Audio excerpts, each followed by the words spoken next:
हमारे साथ खास मेहमान बने हुए हैं। अखिलेश ने तारुफ कराया था। Sanjay Agrawal, president PHD chambers of commerce India, और आलोक शर्मा भी जुड़ गए हैं। प्रोफेसर अरुण कुमार तो मौजूद हैं ही और रजत सेठी भी हैं। तो अगर मैं आलोक शर्मा आपसे जानना चाहूं, विपक्ष में आप लोग बैठे हैं, सरकार कह रही है, प्रधानमंत्री ने भी कहा है कि दिल में तो गांव है और किसान है, इंफ्रास्ट्रक्चर में बहुत ऐसा पैसा लगाया है कि रोजगार होगा।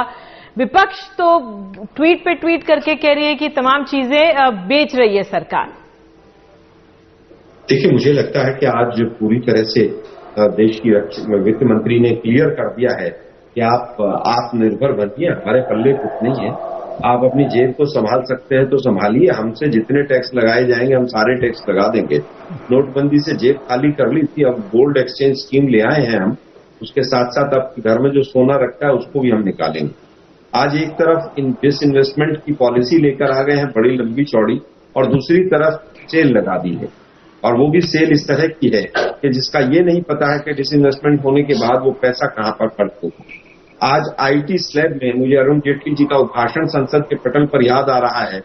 7 साल पहले दिया हुआ कि कांग्रेस की जब यूपीए की सरकार थी, यहां पर 5 लाख का इनकम टैक्स का स्लैब होना चाहिए, लेकिन 7 साल हो गए, कुछ नहीं।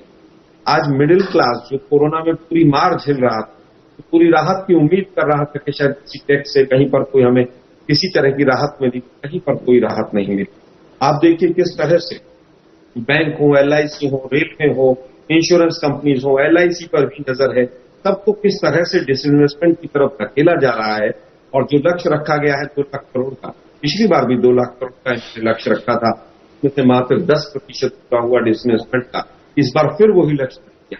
दूसरी तरफ अगर आप देखें कि किस तरह से आपने विपक्ष का आप कह रहे हैं, आलोक जी आप ये कह रहे हैं, मैं डेरेक ओब्रायन का भी ट्वीट पढ़ रही थी, पश्चिम बंगाल में भी चुनाव है तो इसका एक चुनावी पहलू भी होता है, क्योंकि अब देखिए टी स्टेट असम और पश्चिम बंगाल के लिए 1000 करोड़ महिलाओं बच्चों के लिए दिया है। बहुत अच्छा कदम है अपने आप में, भले ही आप इसे चुनावी कदम कह सकते हैं। संजय अग्रवाल साहब, मैं आपसे समझना चाहूंगी, विपक्ष आरोप लगा रहा है कि किस तरह से हवाई अड्डे बिक गए, बंदरगाह, बीमा, सार्वजनिक कंपनियां। डेरेक ओब्रायन का एक ट्वीट है और आलोक जी को भी आप सुन रहे हैं, क्या आपको इस पे तथ्य नजर आता है? देखिए, ऐसा है कि इस वक्त देश में, मैं इसमें पॉलिटिकल एस्पेक्ट में तो नहीं जा सकूंगा, लेकिन मेरा ये जरूर कहना है कि अगर देश में इस वक्त हमें प्रगति चाहिए, इस वक्त अगर हमें डेवलपमेंट चाहिए, तो हमें इंफ्रास्ट्रक्चर अपना बहुत जोर शोर से इन्वेस्ट करना पड़ेगा, बहुत जोरों शोरों से उस पर खर्च करना पड़ेगा।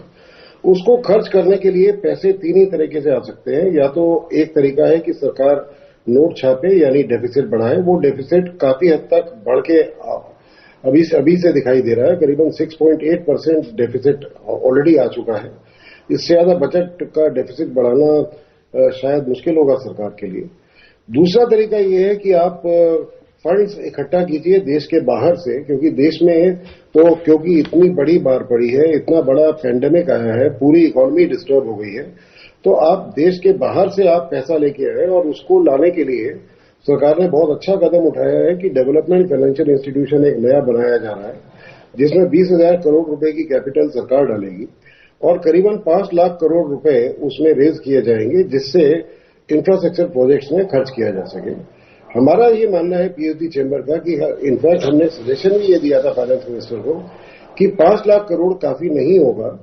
हमारा 111 लाख करोड़ का नेशनल इंफ्रास्ट्रक्चर पाइपलाइन है, जो फाइनेंस मिनिस्टर ने खुद आज भी जिक्र किया, और वो 5 साल में अगर खर्च होना है, और अभी इतनी भारी मंदी और इतने नुकसान से अगर देश निकला है, तो अभी तो हमें 25-30 लाख करोड़ पहले ही साल में खर्च करना होगा, और उसका पैसा मेनली बाहर से आएगा। बाहर का पैसा इस वक्त बहुत सस्ते कॉस्ट पर अवेलेबल है, क्योंकि जितनी एडवांस इकोनॉमीज है सब ने इंटरेस्ट रेट्स बहुत तोड़ रखे हैं, करीबन 0 के आसपास कर रखे हैं, और वो पैसा अभी आके स्टॉक मार्केट्स में पूरे दुनिया में, भारत समेत स्टॉक मार्केट्स में तेजी ला रहा है। उस पैसे को अगर हम बॉन्ड्स इश्यू करें, सोवरेन गारंटीड बॉन्ड इश्यूज करें, और उसको सारे पैसे को इंफ्रास्ट्रक्चर में इन्वेस्ट करें, तो देश में बहुत भारी एक तो एम्प्लॉयमेंट की जनरेशन होगी, बहुत भारी, 1-2.5 गुना कहते हैं कि 1 रुपया खर्चने पर इन्वेस्टमेंट इंफ्रास्ट्रक्चर में आपको 2.5 रुपए की रिटर्न मिलती है इन टर्म्स ऑफ जीडीपी, और आपको एम्प्लॉयमेंट का भी सबसे बेस्ट मल्टीप्लायर उसी में मिलता है। तो इसलिए ये संजय जी हमारे साथ प्रोफेसर अरुण कुमार भी हैं, वरिष्ठ अर्थशास्त्री। आपने बोला जी, आपने डिसइन्वेस्टमेंट भी बोला, उसके लिए भी मैं बोलना चाहूंगा कि ये वो एसेट है जो ऑलरेडी बन चुके हैं। जो बन चुके हैं उनमें कुछ नया नहीं बन रहा। आज अगर उन्हें भेज दिया जाए लोकल और फॉरेन इन्वेस्टर्स को, जो उसमें पैसा डालें और वो पैसा सरकार आगे और इंफ्रास्ट्रक्चर के लिए यूज कर पाए, तो इससे बढ़िया कोई बात नहीं होगी। ठीक है, हमारी सिर्फ इस बजट से ये है कि और ज्यादा शायद प्लान होना चाहिए था इंफ्रास्ट्रक्चर एक्सपेंडिचर। ठीक है प्रोफेसर अरुण कुमार, वो तो कह रहे हैं कि ज्यादा डिसइन्वेस्टमेंट होना चाहिए था, लेकिन आपसे सवाल ये है कि अभी जो कोरोना के कारण अर्थव्यवस्था को चोट पहुंची, क्या आपको लगता है कि ये बजट जो है ये इस अर्थव्यवस्था के लिए वैक्सीन का काम करेगा? देखिए, बजट को डिमांड बढ़ाने की जरूरत थी, लेकिन डिमांड इतनी बढ़ाई नहीं जा रही है इसमें, क्योंकि जो एक्सपेंडिचर है वो तो करीब करीब उतना ही है जितना पिछले साल हुआ। और जब तक ये एक्सपेंडिचर आप नहीं बढ़ाएंगे तो कैसे डिमांड और बढ़ेगी, क्योंकि प्राइवेट सेक्टर तो अपना डिमांड बढ़ा नहीं सकता है।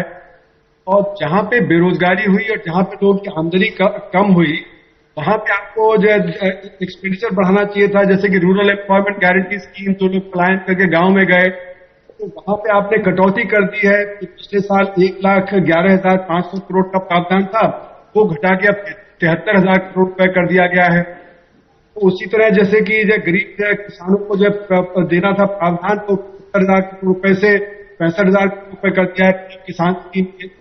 उसी तरह यूरिया सब्सिडी है, प्राइस स्टेबलाइजेशन है, फूड सब्सिडी में ये 3.44 लाख 2.02 लाख करोड़ रुपए किया है। तो यहाँ पे आपको गरीब आदमी मदद करती, क्योंकि वहीं सबसे ज्यादा डिमांड बढ़ेगी। क्लास और अपर क्लासेस को देंगे तो वो पूरी खर्च नहीं करेगा। तो गरीब आदमी के हाथ में जाएगा तो पूरा खर्च करेगा, उससे अर्थव्यवस्था में डिमांड बढ़ेगी।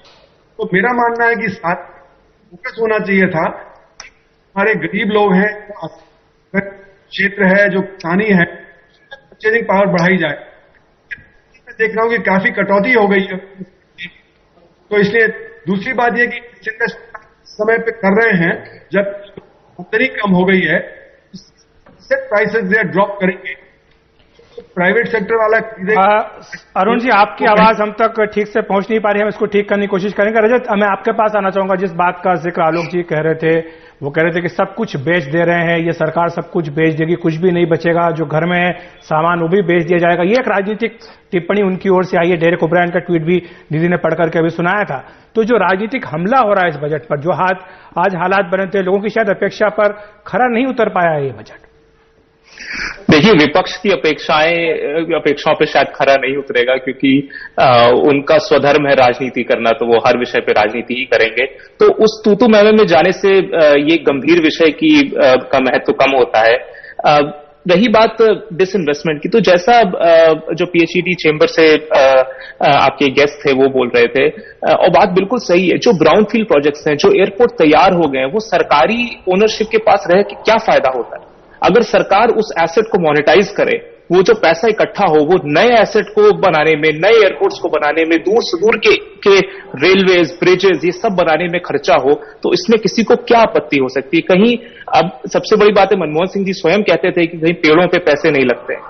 ये बैलेंसिंग एक्ट है जो कि सरकार को करना होता है। जो जो इंफ्रास्ट्रक्चर बना दिए गए हैं, जो जो बड़े बड़े हाईवेज, टोल ब्रिजेस, ये सब बना दिए गए हैं, उनसे हटकर अपना ध्यान नए प्रोजेक्ट्स में, नए ग्रीन फील्ड प्रोजेक्ट्स में अगर सरकार लगा सके, तो वही देश के इंफ्रास्ट्रक्चर को सुदृढ़ कर सकता है, मजबूत कर सकता है। बिल्कुल रजत, ये बात हम समझना चाहेंगे। रजत, एक मुझे ब्रेक लेने के लिए कहा जा रहा है, हमारे देश में 15% जो एम्प्लॉयमेंट है रियल एस्टेट इंफ्रास्ट्रक्चर से आता है। तो क्या इस 15% की जो समस्या है, जिस तरह से रोजगार का भी लॉस हुआ कोरोना में, क्या वो एड्रेस होगा? एक छोटे से ब्रेक के बाद बने रहिए एनडीटीवी इंडिया के साथ।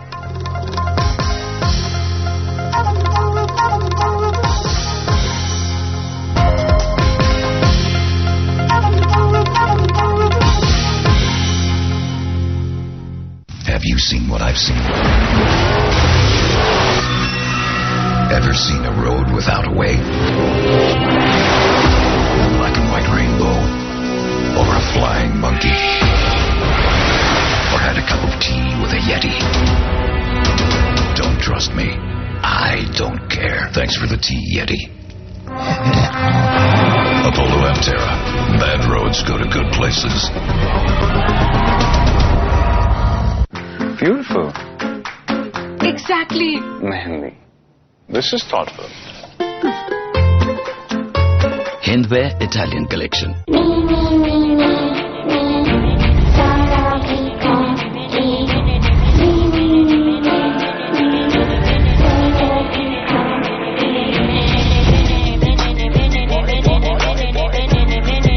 ऐसे कभी हमने सपने में भी नहीं सोचा था कि अपन को यहाँ तक मुंबई आने का मौका मिल जाएगा। जो हमें कभी लाइफ में नहीं हो सकता था वो हमें मिला। हम जो उषा की टीम है उन्हें बहुत थैंक यू करना चाहते हैं।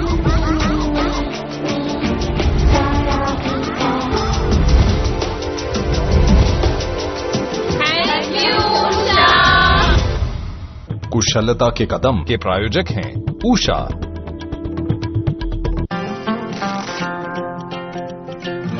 इंडिया के हर घर खुशियां पहुंचाने में हमसे जुड़े लाखों सेलर्स, कारीगर और डिलीवरी पार्टनर्स सब साथ हैं। Amazon, इंडिया से बनी इंडिया की अपनी दुकान। क्या बोला भाई? तू बोलता है कान ओपन को भेजा, सोनू बोला है कि हमसे मिला नहीं। कान को कंपनी बोलती है अपने स्टेटस नहीं है। क्या मजाक चल रहा है इधर? क्या बोलता भाई? मजाक नहीं कर।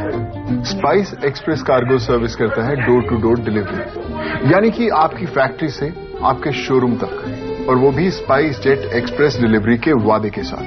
अगर आपको अपने बिजनेस को सुपरफास्ट टेक ऑफ करवाना हो तो स्पाइस एक्सप्रेस करो। Call at 9999 570 570। Spice Express, India का number 1 air cargo service.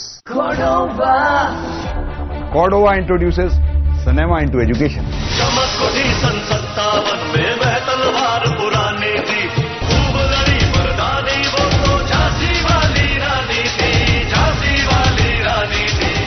Students understand concepts easily and score high marks.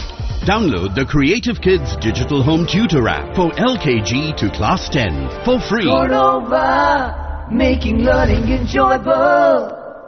Beard styling आसान होती अगर ज्यादा हाथ होते, पर ये पॉसिबल कहाँ? इसीलिए Philips one blade. It's a revolution. One blade styles, trims, shaves. Join the one blade revolution. New Philips One Blade. There's always a way to make life better. Innovation and you, Philips. घर में आएगी खुशियाँ जब दूध की नदियाँ बहे। अपने पशुओं को दीजिए सेहत से भरपूर मिल्कोमोर पशु आहार। जब पशुओं को मिलेगा मिल्कोमोर पशु आहार तो दूध बहेगा, मुनाफा बढ़ेगा। मिल्कोमोर पशु आहार।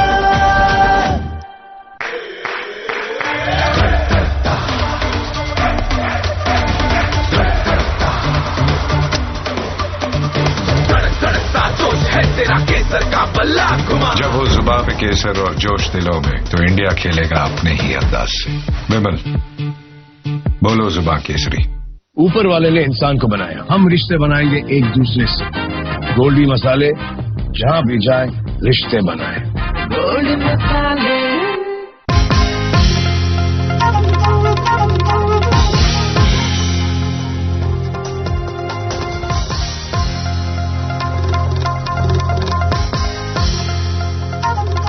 तो हम चर्चा कर रहे हैं बजट पर। हमारे साथ संजय अग्रवाल जी भी हैं जो कि प्रेसिडेंट हैं PhD chambers of commerce and industry के। संजय जी, आपसे यह प्रश्न जानना चाह रहा था कि ये जो आज का बजट आया है, क्या आपको लगता है कि जो अर्थव्यवस्था में एक तरह का झटका लगा कोरोना के कारण, लॉकडाउन के कारण, क्या ये उसको उबार सकता है? जो भविष्यवाणी की गई आईएमएफ की ओर से कि 11.5% अगले वित्तीय वर्ष में भारत की जीडीपी हो सकती है, खुद इकोनॉमिक सर्वे में 11% की भविष्यवाणी की गई है, क्या ये उस दिशा में मजबूती देता है अर्थव्यवस्था को? देखिए, हमें उम्मीद तो ऐसा ही करनी चाहिए। ऑफ कोर्स एज इंडस्ट्री हम लोगों ने काफी लंबी लिस्ट दी थी अपने सजेशंस की, और काफी कुछ पूरे भी हुए हैं और कुछ नहीं हुए। ये हमेशा शायद सरकार के लिए पॉसिबल भी नहीं होता, लेकिन एक डायरेक्शन अगर आप ओवरऑल देखेंगे तो इंफ्रास्ट्रक्चर की तरफ जो एक बहुत जबरदस्त फोकस है इस बजट का, ये सबसे जरूरी है। आप सड़कों पर इतना पैसा खर्च कर रहे हैं, लाखों करोड़ में। आप रेलवेज का आपने 2030 तक का नेशनल रेलवे प्लान बनाया है, जिसमें आप इस साल फिर 1.25 लाख करोड़ रुपए खर्च कर रहे हैं। आप पोर्ट्स पर, एयरपोर्ट्स पर, सब पर खर्च कर रहे हैं। तो इन सब चीजों को देखते हुए लगता है कि इंफ्रास्ट्रक्चर जो सबसे जरूरी है देश की इकोनॉमी को आगे ले जाने के लिए, उसमें इन्वेस्टमेंट हो रहा है। और यही हम चाहेंगे कि इसको मैक्सिमम बढ़ोतरी से की तरफ ले जाया जाए। बिल्कुल। हमारे साथ आलोक जी। आलोक जी, अब इस बजट पे विपक्ष की कर सकती है, सवाल उठा सकती है, लेकिन स्वास्थ्य के क्षेत्र में 94,000 करोड़ से बढ़ाकर करीब 2.5 लाख करोड़ कर दिया गया स्वास्थ्य का बजट।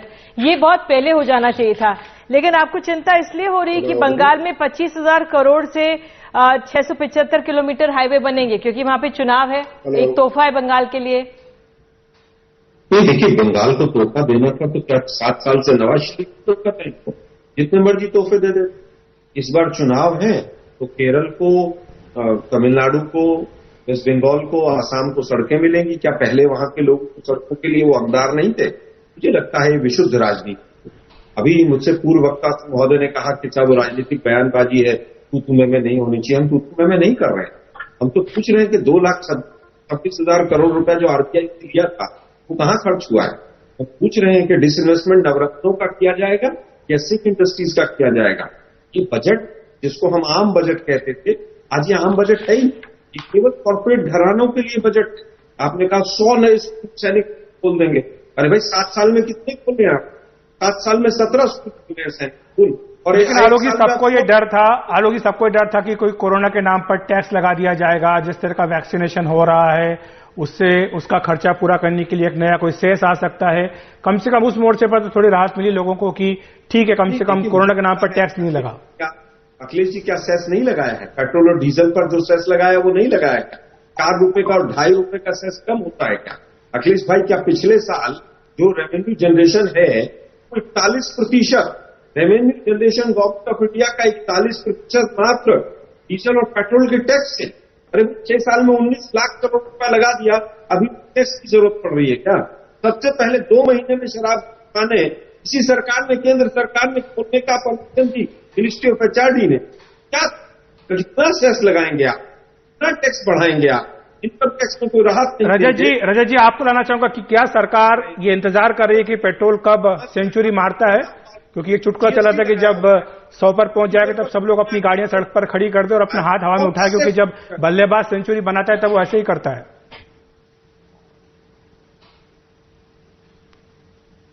रजत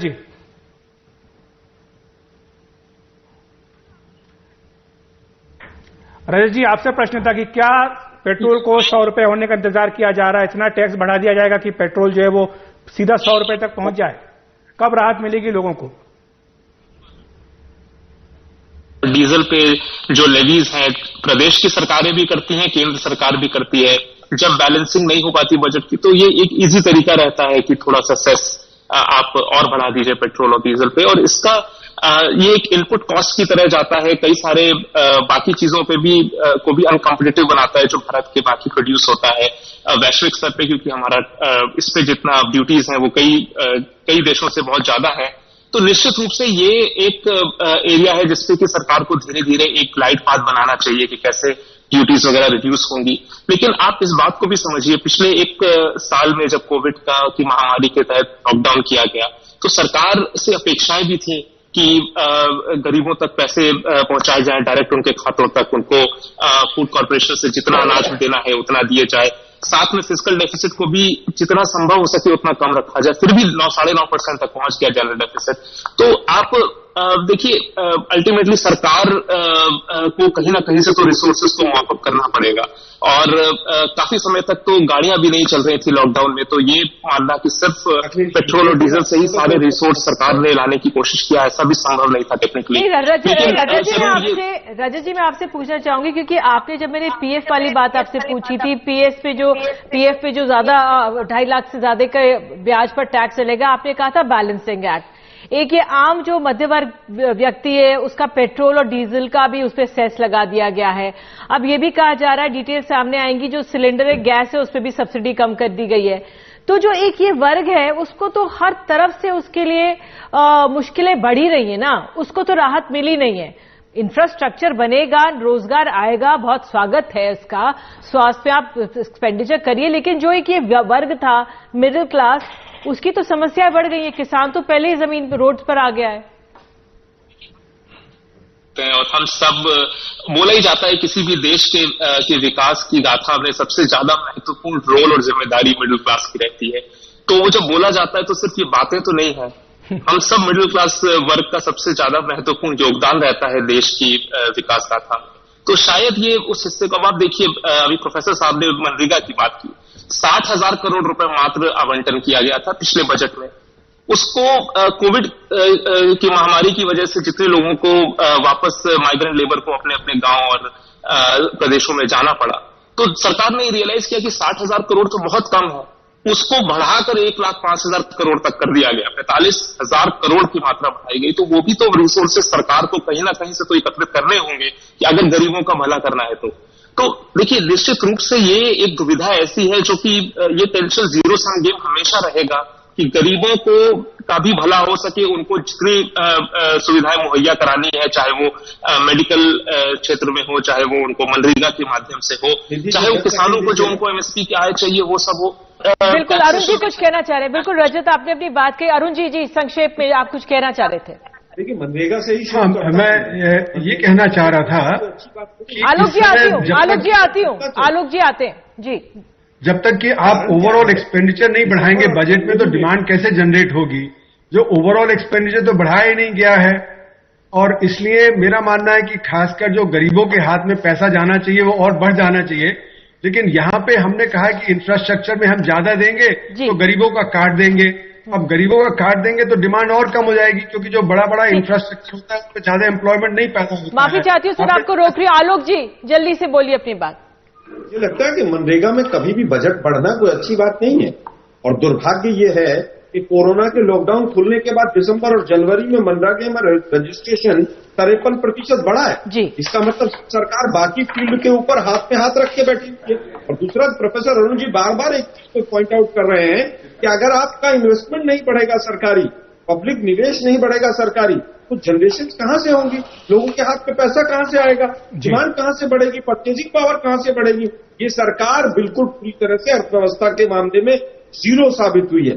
मिट्टी के कोरोना समय है, अलग हटकर बाउंड्रीज को तोड़ के बजट आएगा, लेकिन दुर्भाग्य वही ढाक के 3 पात और वही उसी तरह के टैक्सेस लगा के केवल सरकार ये चाहती है कि जनता की जेब से क्या निकाला जाए। सरकारी ठीक है आलोक जी, शुक्रिया आपका। ढाक के वही 3 पात कांग्रेस की ओर से आई है टिप्पणी बजट के ऊपर। रजत जी आपका, संजय जी आपका, आलोक जी आपका और प्रोफेसर अरुण कुमार आप सबका बहुत बहुत शुक्रिया हमारे साथ जुड़ने के लिए इस चर्चा में। अभी हम एक ब्रेक ले रहे हैं, लेकिन ब्रेक के बाद हम चलेंगे अपने सहयोगी संकेत उपाध्याय के पास। नमस्कार।